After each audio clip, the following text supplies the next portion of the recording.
महोदय, अब तो हमारा तिरंगा झंडा भी हमसे ये पूछने लगा है कि क्या बात है भारत, आजकल फहराने से ज्यादा मैं कफन में दफनाने के क्यों काम आ रहा हूँ। महोदय, हृदय तो उस दिन फट गया जब बूढ़ी माँ अपने बेटे के चिथड़ों को देखकर बोली कि साहब, आप तो भर्ती में 1 इंच भी कम नहीं लेते, मैं आधा शरीर कैसे ले लूं। महोदय, आज इन मानवाधिकारों के कारण इन आतंकियों के बंगलों की आकाओं की नाकफनी हंसती है और शहीद हुए हमारे जवानों के आंगन की तुलसी रोती है। जब एक शहीद हुए जवान की विधवा की वेदना चीख चीख कर ये कहती है कि प्यार भी भरपूर गया, मांग का सिंदूर गया, नन्हे नौनिहालों की लंगोटियां चली गई, छोटी छोटी बेटियों की चोटियां चली गई, और आपके लिए तो एक आदमी मरा है साहब, मेरे घर की तो रोटियां ही चली गई। महोदय, किसी भी युद्ध को जीतने के लिए पहल करना सबसे ज्यादा आवश्यक है, क्योंकि इतिहास गवाह है कि पहल करके बड़े बड़े युद्धों के परिणाम बदल दिए गए हैं। परंतु आज मानवाधिकारों के कारण हमारे देश के जवान इस कदर बंधे हुए हैं कि अपनी ड्यूटी पर खड़े होकर भी वो आज पहल करने से डरते हैं, क्योंकि महोदय, भविष्य में उन्हें कटघरे में खड़े होने का डर सता रहा होता है।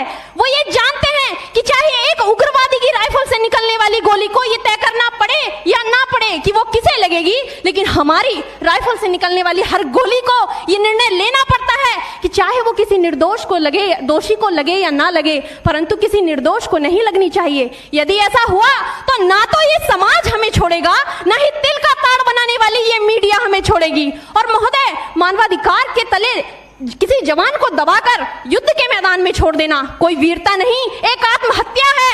क्योंकि महोदय, फूल को श्रृंगार दो ये मुमकिन नहीं, और एक वीर को झनकार दो ये मुमकिन नहीं। जो हाथ बांध दे सेना के, ऐसे मानवाधिकार का पालन संभव नहीं। महोदय, आज सत्यनिष्ठा के मार्ग पर चलते हुए भी हमारे देश का जवान इन आतंकवादियों, इन पत्थरबाजों से डरता है, क्योंकि वो जानता है कि उसकी राइफल से निकलने वाली गोली अगर टारगेट को हिट नहीं भी करेगी तो भी 400 मीटर तक जाएगी, और यदि इस बीच वो किसी निर्दोष को लग गई तो महोदय, हमें अपनी नौकरी से हाथ तक धोना पड़ सकता है।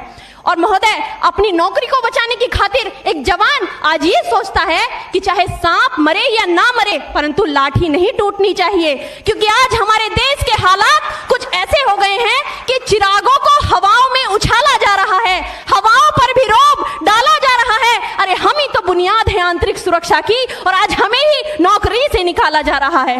महोदय, जब पुलवामा में 44 जवान शहीद हुए, छत्तीसगढ़ में 76 जवान शहीद हुए, तो कोई भी मानवाधिकार की दुहाई देने वाला हमारे पक्ष में आकर खड़ा नहीं हुआ। परंतु जब जेएनयू विश्वविद्यालय में एक देशद्रोही के द्वारा भारत तेरे टुकड़े होंगे, अफजल हम शर्मिंदा हैं जैसे देशद्रोही नारे लगते हैं, तो सारे मानवाधिकार के ज्ञाता आकर उसके पक्ष में खड़े हो जाते हैं। तभी तो क्या कहा था उस देशद्रोही ने कि तुम एक अफजल को मारोगे, हर घर से अफजल निकलेगा। तो मैं भारत की बेटी अपनी भारतीय सेना की तरफ से आज ये ऐलान करती हूँ कि उस घर में घुसकर मारेंगे जिस घर से अफजल निकलेगा, वो कोख नहीं पलने देंगे जिस कोख से अफजल निकलेगा। उठो देश के वीर जवानों, तुम सिंह बनकर दहाड़ दो और एक तिरंगा झंडा उस कन्हैया के सीने में गाड़ दो। महोदय, अंत में अपनी वाणी को विराम की ओर ले जाते हुए मैं सिर्फ इतना ही कहना चाहूंगी कि मुझे अफसोस है अपने देश की न्यायिक प्रक्रिया पर, जहां आज भी रात के 12 बजे अजमल कसाब जैसे आतंकी के लिए सर्वोच्च न्यायालय के दरवाजे खोल दिए जाते हैं। ऐसे देश से मानवाधिकारों की अनपालना करते हुए आतंकवाद और उग्रवाद से कभी नहीं निपटा जा सकता। मानवाधिकार के नाम की दुहाइयां देने वालों, सीमा पर लड़ा नहीं जाता, चरखों से शोलों के आगे, रामायण पढ़ी नहीं जाती सीमा पर गोलों के आगे। धरती के घोर कुहासे को एक सूरज ही हर सकता है, क्योंकि एटम बम से रक्षा केवल एटम बम ही कर सकता है। जय हिंद, जय भारत।